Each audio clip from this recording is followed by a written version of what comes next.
to read to you from Luke this morning, Luke chapter 17, beginning with verse 1, and I'll read to you 5 or 6 verses here. It says, "And he, Jesus, said to his disciples, 'Temptations to sin are sure to come, but woe to the one through whom they come. It would be better for him if a millstone were hung around his neck, and he were cast into the sea, than that he should cause one of these little ones to sin. Pay attention to yourselves. If your brother sins, rebuke him. And if he repents, forgive him. And if he sins against you 7 times in the day and turns to you 7 times saying, I repent, you must forgive him.' The apostles said to the Lord, 'Increase our faith.' And the Lord said, 'If you had faith like a grain of a mustard seed, you could say to this mulberry tree, be uprooted and planted in the sea, and it would obey you.'" This is the word of God for the people of God. Thanks be to God. I don't know if you heard the disciples' request there, their prayer to increase our faith. The people who have walked with Jesus, presumably for years at this point, are saying, "Jesus, what you are saying to us sounds really good, but it sounds too hard. It sounds like too much." And so their reply to him is, increase our faith. We want to go with you where you're going. We want to stay in the game. But to do that, we are going to have an increase of belief. Give us more capacity, they are asking for, more capacity to believe what they can't yet see. Give us more trust in you, God. Give us more faith. It is a normal disciple thing to say, we believe. Will you help me in my places where I'm not quite believing as much as I should? Increase our faith is the prayer of the disciples. When I was in my early 20s, I had a friend encourage me to go jogging with him, running with him, and I really fell in love with that. Going out I used to call it running, but it's probably more like jogging. But when you're in my body, it's pretty intense. And very soon into beginning running, and my friend who invited me was a real deal runner, like the short shorts and all that. And he's like, "I want you to run this half marathon with me." Well, I'd never run a race. I'd never run a 5K, But I was young, and I thought, yeah, I want to do that. So the farthest that I had run before this half marathon was 10 miles. I got to 10 miles, but I'd never run farther than that. So when we got into the race, every step that I took past 10 miles was the farthest I'd ever gone. Every step was a new record for me. And very shortly after passing that 10-mile mark, my body began to tell me that it thought this was a really bad idea. Like every part of it. It was really weird because I'd been, young and healthy. I'd never experienced that. So Adam, my guy I'm running with, I was like, "Hey man, I'm done." And he's like, "What do you mean?" I'm like, I think I'm done with the race. And he says, "Well, you can't do that." It was a half marathon that took place in Nashville at the time, and we were way back in Shelby Park. And he's like, you can't stop. There's like nowhere to go. There wasn't a street, like a car couldn't pick you up or anything. I thought it all through. And he said, you have to just choose to keep going. And I didn't understand what he meant to how could you choose for your body to do something that your body's saying don't do? And he said, okay, here. He said, check this out. He said, in a minute, we're going to come out of this park and you're going to see the football field. At the time, it was called the Adelphia Coliseum. Okay. He said, you're going to see the Coliseum. And he said, when you see the Coliseum, we're almost there. He said, can you just hang on until we see the Coliseum? And then when you see the Coliseum, we're almost there. And I was like, but I can't see the Coliseum. And he said something like this. He said, well, you're going to have to believe that until you see it. And that phrase or something that he said like that stuck in my brain. And I did finally see the Coliseum. I did finish the race. I finished in 918th place, so don't want to brag. But I was not just a budding runner in my early 20s. I was a brand new preacher, and I took a hold of that phrase that Adam said to me, and I started preaching it. I loved to preach it. I would preach, you've got to believe it until you see it. And the world will tell you, this is what I would preach. The world will tell you to believe what? When you see it. And that makes sense. That's what a rational person would do. That's what a prudent person would do. That's what a cautious person would do. That's what a person who's been around the block a time or two would do. I'm not going to believe that until you prove it to me. I'll believe it when I see it. But the person of faith believes something until they see it.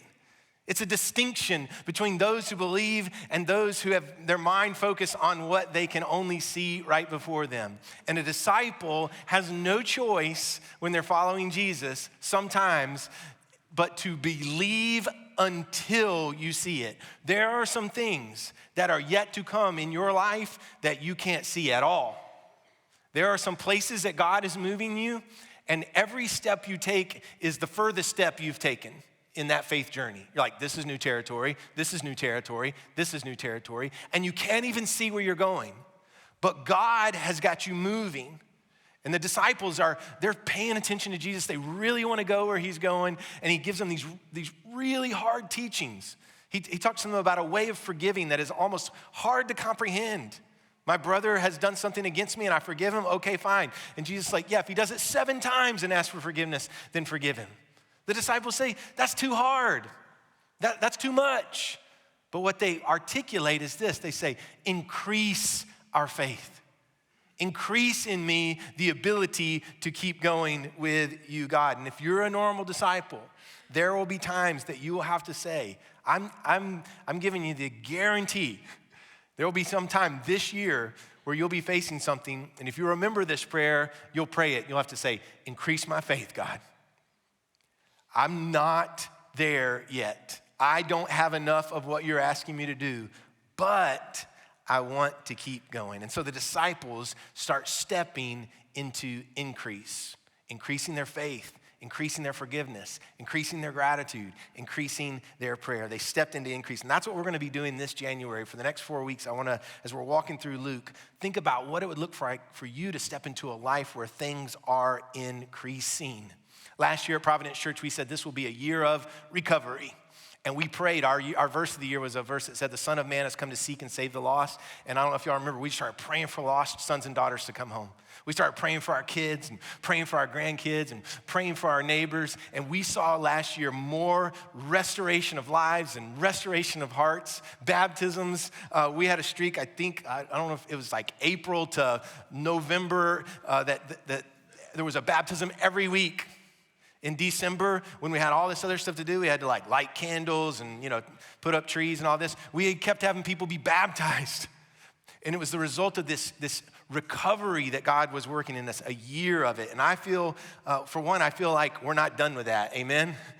That we still have sons and daughters who need to know. And there's still people in our community, and so we're praying that will continue. But I feel like this year that God is leading us into a year of increase. And we need to pray for God, if God's going to do more, to increase our faith.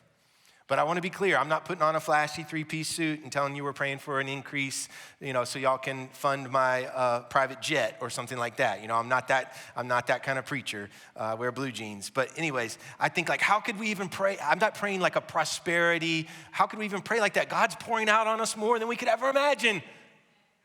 I asked you to consider building a church in Peru for $70,000. We got 400. We are calling Peru. We call and we're like, we need to talk to you, Peru. What else is God doing there? The church will be built. What else is God doing there? What is the increase? How is God expanding you? God is expanding us. And so we are going to be praying for an increase of faith, an increase in our prayer life, an increase in our gratitude. We're going to try to find the words. We're going to try to sing the words to God of our gratitude. We believe that God is calling us deeper, to more blessing, to step into places we've never stepped before. Do you know how comfortable it is to just stay in the steps that you've stepped in before?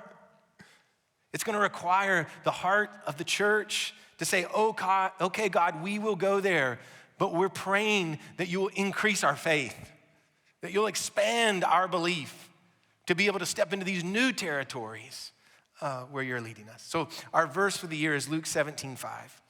The apostle said to the Lord, increase our faith. And what we do with a verse for the year, some people this means a lot to, some not so much, it's fine. But I'm just asking us as a group, as a church, to pray this verse, that we'll carry it through the year. We'll refer to it. Some of you I know will put it somewhere where you'll see it every day.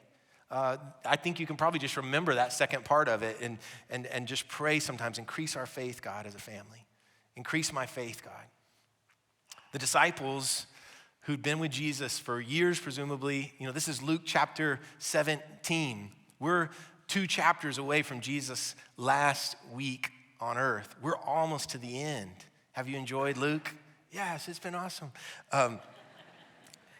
But the guys who've been with Jesus that long are still saying, if I examine my current condition, I would say I'm not quite capable of doing all you're asking me to do, Jesus.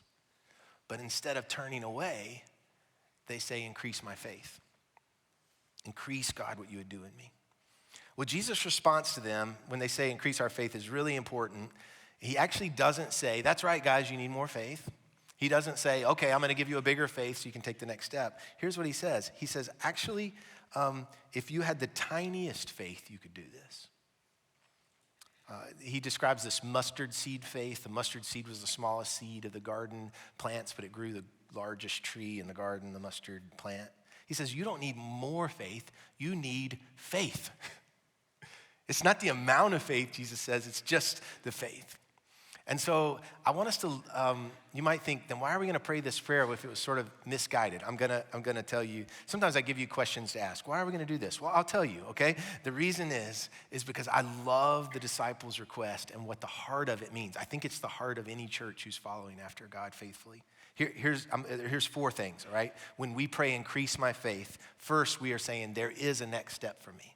So you can think about if any of these relate to you. If you would think, I realize there is a next step for me in my faith journey. There is a next step for me as a disciple and in following God. Did you know that some people have stopped believing there is a next step for them? That there are people who followed God for a lot of years and they just kind of feel like they're good where they're at? Well, the person who's following Jesus always has a sense that there's a next step, that there's a deeper place to go. And the disciples in this story not only know there's a next step for them, they say, I want to take it.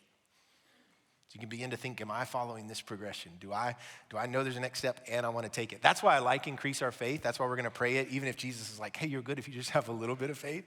But the prayer is a way of saying, I want to go where you're asking me to go, God. You'll find in the people in the Bible who refuse to take the next step that Jesus is offering. And those people, they go away in a certain way. They go away sad. So there are actually people who are Christians who love God, but who when year after year next steps were given, they decided they didn't want to take it. They're living a life of faith sad. And so what the disciple says is, I want to take it, but I don't feel like I have what it takes. So they admit that feeling of like, I'm not there yet. New Year's and New Year's resolutions is all about this feeling, right? You're like, I want to run a half marathon, or I want to be healthy in this way, or I want to get my finances in order. And what you're saying is, I want to take a next step, but I know that I don't currently have what it takes. And so I'm going to have to set a course of discipline, make some decisions that will lead me on that. What the disciples say is, I don't feel I have what it takes, but I'm willing if Jesus will help me. So look at that progression again. You're up against this moment where you know you feel like God is calling you somewhere. There is a next step for me. And you're like, I do want to take it. I'm guessing the people, who are here today or here online starting their year, like, I do want to take the next step. But most of us would probably say, I don't feel like I have what it takes. Well, the thing we have to realize is the disciple says, I am willing if Jesus will help me. That's how this works. A connection to Jesus. I'm nothing without him, but I'll go where he wants me to go. I do believe that you are going to face some things this year that are going to require you praying the prayer, increase my faith, that gets you moving, willing in the way that God wants you to go. And so our word, we might say it over and over, is increase. So our verse for the year is increase our faith, but our word is increase. We're going to say that and see what God has to say to us about it. I didn't know, a friend of mine texted me this, but I didn't know that Oxford University Press actually selects a word of the year. And so they select this word based on, they analyze how words are being used, new words, what's going on in culture. And I found that interesting. So they just released their word for the year for 2024. And this was the word, after analyzing the English language, surveying 37,000 people, the word of the year that we just came out of it was brain rot. Brain rot. And just so you know, I had a very helpful person text me after the service and say, I think that's 2 words. And I wanted to be like, is that all you got out of the sermon? So, Oxford University Press, who gets to say what words are, says this is the word of the year. And this is their definition of it. Supposed deterioration of a person's mental or intellectual state, especially viewed as a result of overconsumption of material, now particularly online content, considered to be trivial or unchallenging. The experts on words said this word gained new prominence as a term because it captures the concern that many of us have about the impact of consuming excessive amounts of low quality content. In a number of different ways, we are inundated with this and we're just drinking it up. I looked it up. It says the average American spends about 5 hours a day on their phone. And I'm like, they didn't survey my family's time. Most people spend, if you put it all together, a week of the month looking at their phone, consuming probably trivial or unchallenging content, which there would be nothing wrong with trivial or unchallenging content. But when you think about how much we take in, there is a condition called brain rot that can take place. Now, you've heard this type of stuff. My purpose today is not to talk about our consumption of technology. I'm lifting it up to contrast what we see happening with the disciples in the story, where they are following after Jesus, without smartphones, by the way, so I think we might have a little harder than them, but they're following after Jesus and they feel challenged to increase their faith. They're so impacted by hearing Jesus' words that instead of looking at something else, being distracted, turning around, going a different direction, they are stepping into the challenge and asking for an increase of faith to go even deeper into where Jesus is calling them to go. Americans are consuming, studies say, their waking lives with unchallenging information. My friend, Pastor George Acevedo, is the one who texted me about the brain rot thing. And so we were talking about it, and he said, what caught his attention is that we actually are the ones who have the ability to make the decisions about where we spend our time. So George is constantly quoting this guy named Dr. Henry Cloud, who's a psychologist. Henry Cloud says, you are ridiculously in charge of your own life. Like, you're the one who's in charge of your own life. Who gets to decide what you consume? You do. Who gets to decide your next step regarding faith? You do. Who gets to set the course for your 2025? You do. I've quoted this next guy before. His name is Viktor Frankl, and he was a philosopher and a person who studied the brain, and he wrote a book called Man's Search for Meaning. And he said this: everything can be taken from a man but one thing. So everything can be taken from a man or woman but one thing. The last of the human freedoms is to choose one's attitude in any given set of circumstances. And that, he says, is actually choosing your own way. Now, some of you will think, this is what I think when I first kind of heard this, I was like, I'm not getting to choose what I do with my life, right? Are you kidding me? I don't feel ridiculously in charge of my life. My life is determined by what my kids do or how my finances are going or this illness that I have. There's all these circumstances that happen. Well, Viktor Frankl was not saying you get to choose your circumstances. He was saying you get to choose your attitude in your circumstances. And I will note here that Viktor Frankl's father, mother, wife, and brother died in the gas chambers of Nazi Germany's Holocaust. His circumstances were awful. And he found out, he began to be this great thinker on how you find meaning in life because he came out of the rubble of tragedy. And he found that actually he was the one who got to choose how he spent the rest of his time on earth. There was a verse that I felt like God gave me at the end of last year that was just for me. So it wasn't one that I shared at the church. It wasn't the Son of Man came to seek and save the lost. God showed me this particular verse, and I carried it throughout the year until I got to the end of this year, and I looked at it again with God. I had this journal that I wrote in about this one verse all year. And I looked at it, and I felt like God said, I think you need another year with that verse, don't you? And I was like, yeah. Here's the verse. It was, a cheerful heart is good medicine, but a broken spirit saps a person's strength.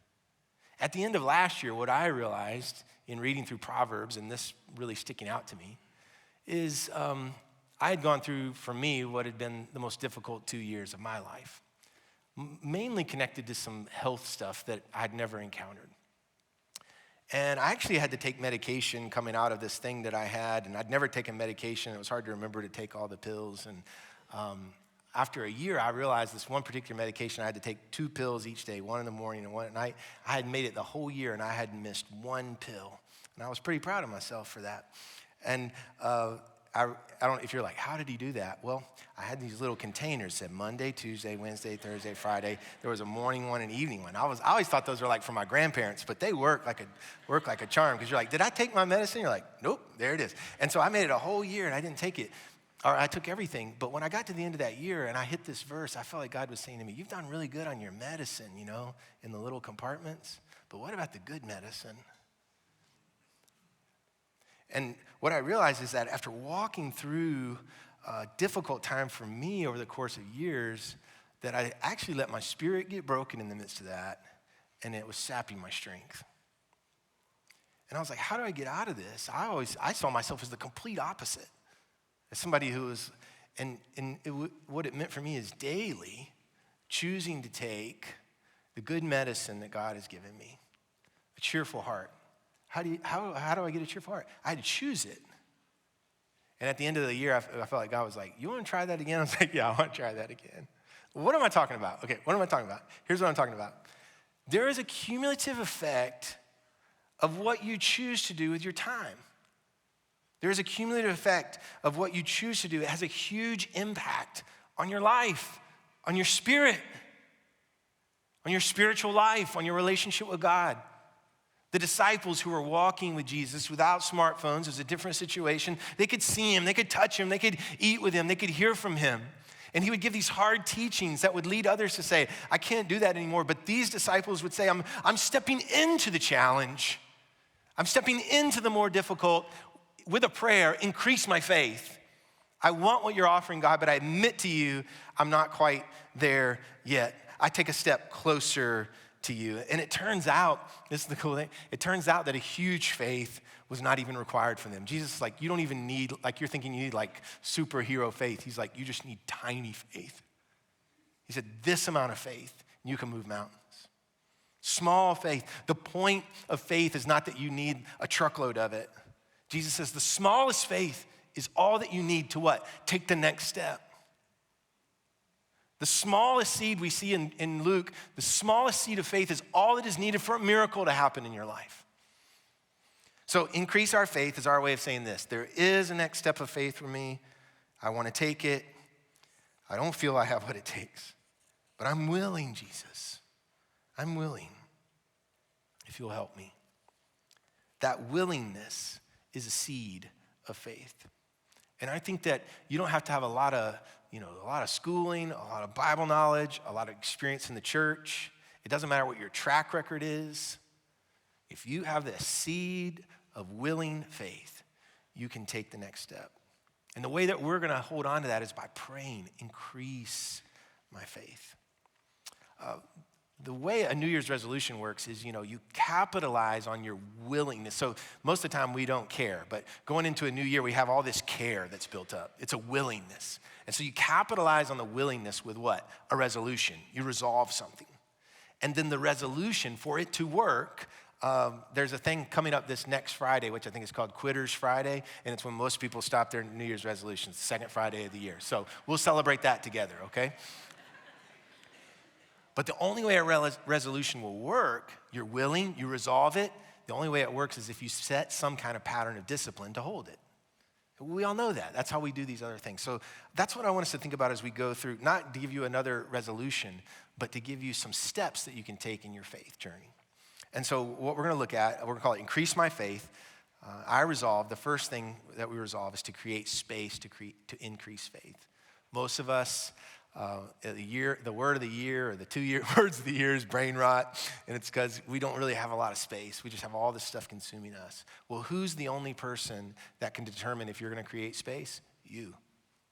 And so you can resolve to create space. This is one of those, I've done this with you guys before, like I don't have this one down. I am not happy or proud of what my phone tells me, how many hours you've spent on it it gives me like an average at the end of the week. And so I'm resolving before you. I'm taking some steps to do some things different, to decrease This is what I think many of us would need to do: decrease social media, decrease phone use, decrease TV consumption. I mean, do we really want the legacy of our lives to be that we just consumed all this trivial, unchallenging stuff? Or is there something else that God is calling us into? So here's my question for you to consider in that. I don't want to be drastic or prescribe to you anything, but just ask yourself, is there a decrease in my usage of technology that I know would be good for me? Just think about that. If you're like, I'm good, or that's fine. But if you kind of know, I would like to change my relationship with taking all this in, then you can create space to do some other things to increase your faith. I saw many people who go to Providence Church say at the end of the year, this year I read through the whole Bible. What a discipline that required to create space, to increase faith. So a person of faith is a person who has room in their life for God. I'm going to show you what we'll look at in week 2, 3, and 4 of this series really quickly. Next week, we'll look at taking steps towards forgiveness, and we'll look at these same verses again. I didn't really do any teaching on that first part of it. We're going to look at it, and the reason this is so important is because unforgiveness is a barrier to all things to increase your faith life. And so if you have unforgiveness, which most of us do, it's just like the wall is up, and all this other stuff we're going to talk about won't make a hill of beans, because everything rams up against the wall of unforgiveness. A person of faith is a person of forgiveness. It's offensive, it's difficult. That is why the disciples had to say, increase our faith, because Jesus was like, here's how much you have to forgive. In the third week, we're gonna look at what it means to begin a practice of gratitude. A person of faith is actually a person of gratitude. And so not just being grateful, but what would like a practice of that look like so that you can, throughout the year, thank God, thank other people. And then number 4 is we'll start a pattern of consistent prayer. And actually, a person of faith is a person of persistent prayer. And that's the verses that we'll be looking at in Luke. All right, so some of that feels pretty challenging to me. I don't know if it does to you, but that's what it feels like to take steps past the 10-mile mark. We've never stepped this far before. And so if you're a person of faith, you're gonna say, I'm gonna keep stepping. I'm gonna believe it until we see it. And here's where I'm coming from. I feel like, man, I almost died a few years ago. I don't have time to play church. I don't want to do that. I want to listen to Jesus. I want to step into where he's going, no matter what that means. I want to grow in gratitude towards him. I want to grow in generosity. I want to be stretched by him. If he says, I need you to do something different with your phone, I want to do what he says. I want to be obedient to Jesus. I want to keep going where he wants me to go. There's a desperation that you find in a disciple. A disciple is not saying, I'm good. A disciple's still listening to Jesus and saying, man, what he's saying is rattling my brain and rattling my heart, and I have no idea if I am capable of doing it, but I want to do it. And so I'm going after it. Jesus, will you help me? Will you increase my faith? And you keep stepping and stepping and stepping until you see what God is increasing all around you. The challenge for us is to hear the word of God, believe it in the places that we can believe it, and in the places we can't believe it until we see it, and keep on, running past that 10-mile mark. I think one of the things that we might want to say as we look, as we go through the years, was to say we started the year praying, increase our faith. So I think that God's going to do some things. I want us to be able to look back and say, we prayed, God, that you would increase us, and God will have equipped us for what is coming. So you may want to start your year and be able to say, I started my year on my knees, praying, increase my faith. The altar, the kneelers will be open as we go into a time of worship together. You can stay in your seat, but what I want to encourage all of us to do, I'm really curious as to what a year will look like when a church comes together on the first week and just starts praying, increase my faith, increase our faith. So I invite you to stand. We're going to sing a song of gratitude, and just know that you are most welcome. If that's something for you, you're like, yeah, I want to start my year on my knees, then let's come to the altar and pray. That's where I'm going to start. So I welcome you to come.